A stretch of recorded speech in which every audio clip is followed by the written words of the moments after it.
7 सितंबर 2019। ये दिन हमारे लिए ही नहीं बल्कि पूरे देश के लिए सबसे दुखद दिन था, क्योंकि इस दिन हमारा चंद्रयान 2 चांद को छूने में नाकाम हुआ था। लेकिन इसकी असली वजह क्या थी? क्या सच में लैंडर का एंगल चेंज हुआ था या फिर कोई और बहुत बड़ी प्रॉब्लम थी? चलिए इस मिशन का पूरी तरह से पोस्टमार्टम करते हैं और पता लगाते हैं इसकी असली वजह क्या थी। तो चलिए बिना किसी देरी के वीडियो शुरू करते हैं।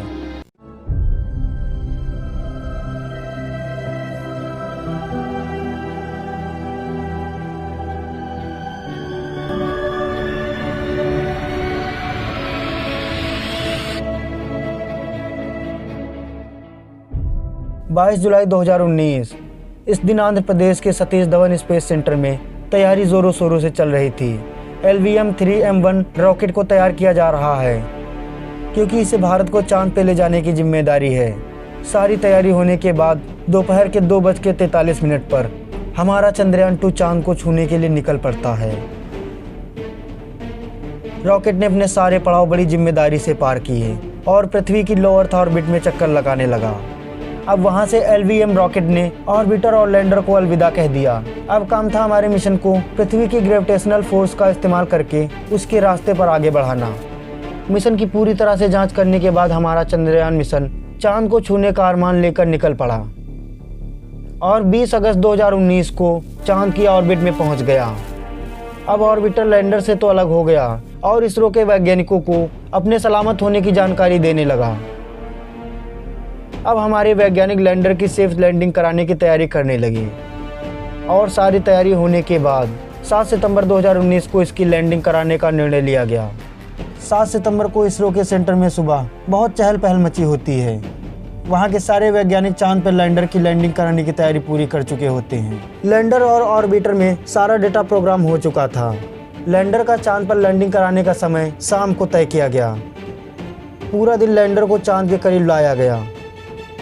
शाम के करीब 5:45 पर लैंडर को ऑटोमेटिक मोड पर डाल दिया गया।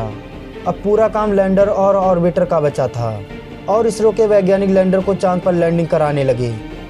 सारे वैज्ञानिकों की नज़र कंप्यूटर की स्क्रीन पर थी। लैंडर पहला और दूसरा पड़ाव तो आसानी से पार कर गया, लेकिन जब तीसरा पड़ाव आया तो लैंडर को हॉरिजॉन्टल पोजीशन से वर्टिकल पोजीशन में लाने का काम चालू हुआ। अब जैसे जैसे ही लैंडर की चांद से दूरी कम हो रही थी वैसे वैसे ही हमारे वैज्ञानिकों की धड़कन बढ़ रही थी।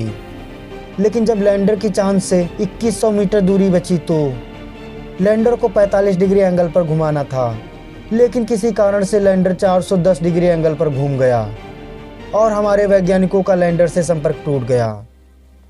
पूरे कंट्रोल रूम में सन्नाटा फैल गया।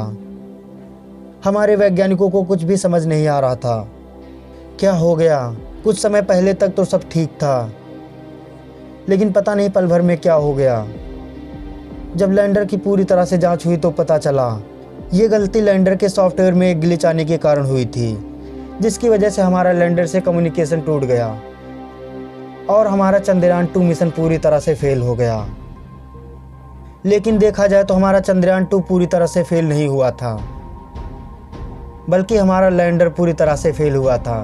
बल्कि ऑर्बिटर तो चांद की ऑर्बिट में रह के पूरी तरह से काम कर रहा था। और फिर इसरो के चीफ ने ये जानकारी ऑफिशियली जारी कर दी। तो ये था पूरा पोस्टमार्टम चंद्रयान 2 मिशन का, जिसकी वजह से हमारा चंद्रयान 2 मिशन फेल हुआ था। हमारे वैज्ञानिकों ने चंद्रयान 2 मिशन से सीख लेते हुए चंद्रयान 3 मिशन को डिज़ाइन किया और इस मिशन में वो सारी गलतियों को दूर किया गया जो चंद्रयान 2 मिशन में थी। और अगर आप लोगों ने इस वीडियो पर प्यार दिखाया तो हम चंद्रयान 3 मिशन को पूरी तरह से पोस्टमार्टम करेंगे और बताएंगे किस तरह से हमारे चंद्रयान 3 मिशन ने आगे चलकर इतिहास रचा।